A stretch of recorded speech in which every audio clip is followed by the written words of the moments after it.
You are trapped, not behind bars, but inside a gleaming cell you laid brick by brick. Every forced smile, every safe decision, every night you rehearsed lines for an audience that never bought tickets. The cruelest twist? No one asked you to surrender your freedom, yet you traded authenticity for applause, convinced that absolute control would keep chaos away.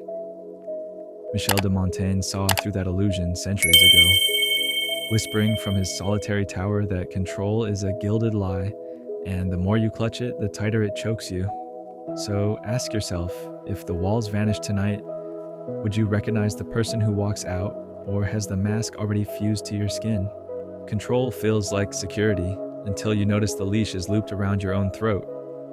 Each morning you rehearse micro rituals, the exact coffee ratio, the color-coded inbox, the calibrated half smile for colleagues. Every gesture promises, master the details and chaos will kneel. Yet, storms don't read spreadsheets. Markets crash, friends ghost, hearts misfire. Montaigne watched plague carts roll past his château and decided the grip itself is fiction. The fear of losing it is the only thing that's real. While you micromanage imagined disasters, life's wild invitations, chance encounters, reckless passions, messy conversations slip by unseen. We tighten screws on schedules, partners, even emotions. Smile for the selfie, swallow the rage, book the vacation 2 years out. Every turn of that screw preserves safety by embalming possibility. Here's the brutal reveal. The more you engineer outcomes, the smaller those outcomes become. A perfectly sealed bubble leaves no room for oxygen. Anxiety, then burnout, then numbness move in, decorating the very walls that were meant to protect you.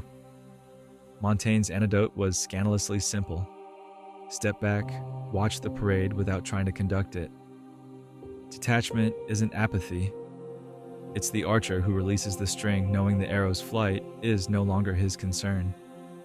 So ask yourself, when did you last let a day unfold without white-knuckling the wheel? If you can't remember, that isn't control. It's captivity disguised as competence. And competence will never hold your hand, celebrate your misfires, or write a eulogy worth hearing. Let go before the universe reminds you it was never yours to command. Picture success, framed diplomas, corner office, perfect feed, all gleaming, all stamped with somebody else's initials. From childhood, you inhaled slogans: get good grades, shake the right hands, climb the ladder. Nobody asked what view you wanted once you reached the top. You chased benchmarks because applause echoed louder than your own heartbeat. And now the trophies feel hollow, their metal colder each night. Montaigne warned that victories borrowed from public opinion corrupt the victor. When your resume doubles as a disguise, every compliment feels counterfeit. You're never sure whether praise lands on you or the mask. That creeping emptiness, the 3 a.m. stare at the ceiling, is the tax for living a secondhand script. You can't outsource meaning the way you outsource laundry. The tragedy? The world keeps rewarding the performance, training you to extend the charade. Promotions arrive, followers multiply, relatives brag. Meanwhile, your authentic self, quiet, insistent, pounds on the inside of your ribs begging for oxygen. The longer you ignore it, the fainter the knock. One day, silence replaces the sound, and that, Montaigne would say, is the real death. Existing as the hero of a story you never meant to write. So open the ledger tonight. Which ambitions glow because they're truly yours, and which sit there like debt you never agreed to pay? If the balance tilts toward borrowed dreams, burn the books. A single honest desire outvalues an empire of counterfeit goals, because the ladder you're climbing may be sturdy, but if it's propped against the wrong wall, every rung only takes you farther from home. Freedom sounds heroic in novels. In real life, it feels like stepping off a cliff without a harness. The moment you even consider dropping the mask, a chorus of inner alarm shrieks. What if they leave? What if I fail? What if nothing's left? That's no accident. Your identity has been diluted for so long that the chains feel like bones. You fear that sawing them off will leave you shapeless. But Montaigne whispers a darker, liberating truth. By shedding what you are not, for the first time you can see what you are. Detachment is the scalpel that removes infection without killing the limb. Yes, there's blood, memories that don't survive, honesty, relationships built on performance, comforts funded by conformity. Yet, what's the alternative? A pristine cage is still a cage, and the rent rises every year. Remember the rope you clutched so tightly? You call it safety, but feel the burn in your palms. That's abrasion, not affection. The real risk isn't falling, it's never discovering you could fly. Release one finger at a time. Decline the invitation that bores you. Confess the opinion you've swallowed for years. Spend a morning with no agenda but wonder. Small ruptures create light, and light reveals contours you forgot you had. Here lies the paradox Montaigne understood.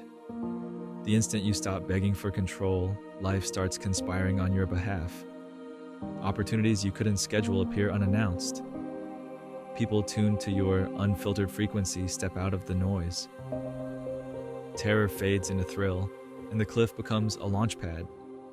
The only question now is simple, raw, and non-refundable.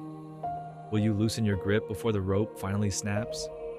There's a shrine in every city square. Mirror-polished cars, top-shelf watches, vacation photos filtered to a tropical glow. We kneel before it, believing that enough zeros in the bank will finally hush the echoes in our chest. But Montaigne, quiet, book-strewn, scandalously content, exposed that idol as hollow. He had wealth, status, even a political seat, yet abandoned them for a library tower because he realized success that needs spectators is just anxiety wearing gold leaf. Think of the rituals we perform to feed the idol, networking we secretly despise, promotions that trade sanity for a better title font, the endless treadmill of bigger next quarter. We sacrifice sleep, friendships, and morning sun on the altar of making it, then wonder why the idol never grants peace. That's because its hunger is infinite. Every milestone only moves the goalpost. Ask the titan who finally sells their startup for a fortune why they still pace the balcony at 2 a.m. The climb was thrilling, yes, but the summit is silent when built on borrowed metrics. Montaigne's heresy was to propose a wilder yardstick, alignment with your nature. If your pulse quickens at the thought of a small studio full of canvases, yet you're trapped in boardrooms stacking quarterly returns, your apparent triumph is spiritual bankruptcy. Here's the test. Strip the applause, the LinkedIn flair, the parental nods. Would the pursuit still electrify you? If not, smash the idol. True success doesn't need spotlight or hashtags. It hums privately, fiercely, like a heartbeat after a sprint. Begin crafting a metric only you can recognize, one that can't be leased, resold, or awarded at a gala. Because the only trophy worth keeping is the peace that follows ruthless self-honesty. Routine dresses in comforts clothing, pours you predictable mornings, pats your head with, "At least nothing terrible happened today." But Montaigne warns that a life reduced to looped errands is just a slower form of dying. Like anesthetic before surgery, routine numbs the pain of unasked questions. Who am I becoming? Why am I here? Until months blur into years, and your reflection feels like a polite stranger. Consider your autopilot. Same commute, same lunch order, same evening scroll. Each repetition chisels neural pathways that favor familiarity over curiosity. The brain loves that low-energy rhythm. Risk, after all, is metabolically expensive. Yet creativity, intimacy, and wild joy only bloom in the unpredictable. Routine then isn't neutral. It's an assassin dressed as a caretaker, slipping poison into your coffee one harmless sip at a time. Montaigne's counterspell was deliberate disruption.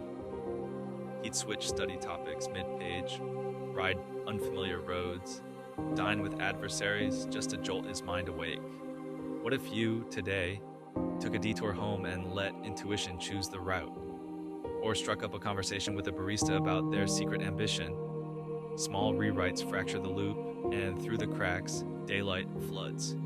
Yes, uncertainty pricks at first. No guarantee the detour won't get you lost.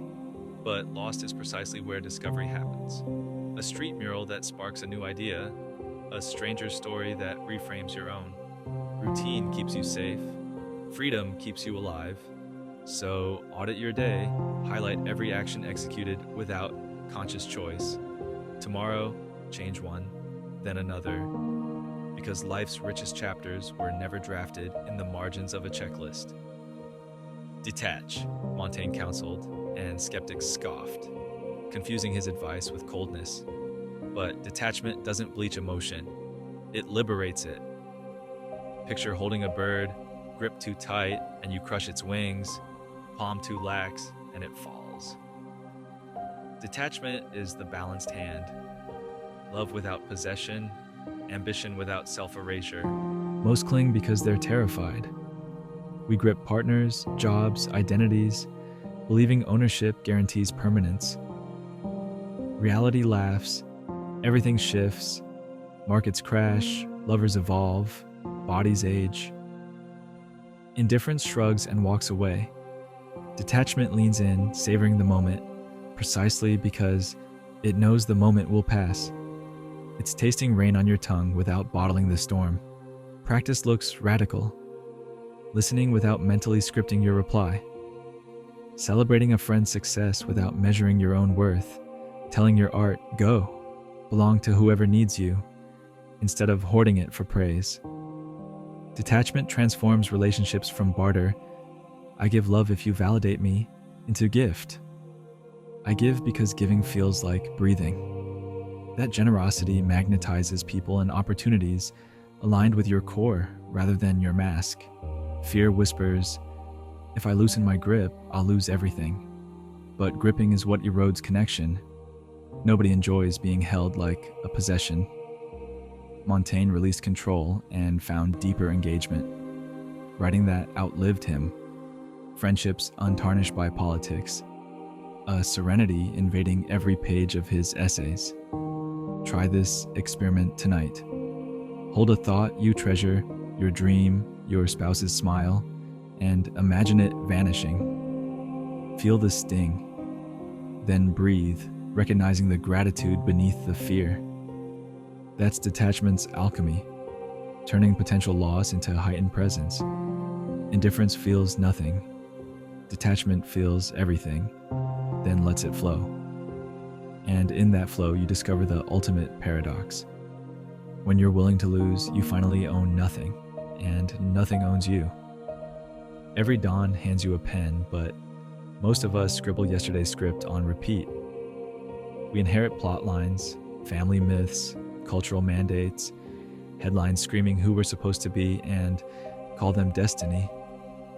Montaigne slammed shut that borrowed ledger, claiming the fiercest freedom is narrative control. He recognized that the stories looping in our skulls operate like invisible algorithms. Believe you're the responsible one, and you'll shoulder every burden. Convince yourself you're unlucky in love, and you'll sabotage every spark. The tale writes the teller. Here's the shocker. Those inner monologues aren't history, they're drafts. You can edit. Start small, switch adjectives. I'm stuck becomes I'm incubating. I'm a fraud flips to I'm in training. Language isn't decoration, it's the coding of consciousness, and a single word swap can reboot the system.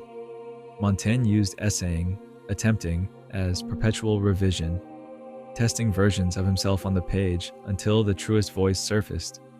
You don't need parchment towers, you need the courage to hit delete. But rewriting isn't just private therapy, it's public sorcery. Narrate your pivot aloud, tell friends, post the manifesto, whisper it to the mirror, and the world will begin casting you accordingly.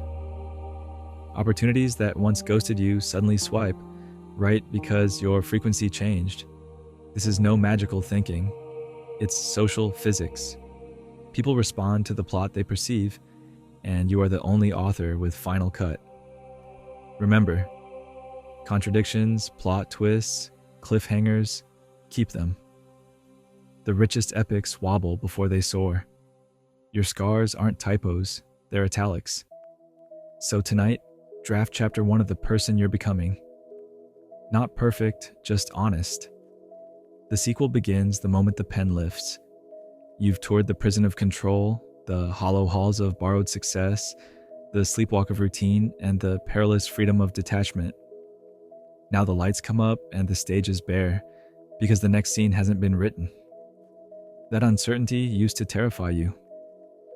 Montaigne invites it to dinner. The blank page is not a void, but a frontier, and the ink in your veins has barely begun to flow. Here's the ultimate twist. Life refuses final drafts.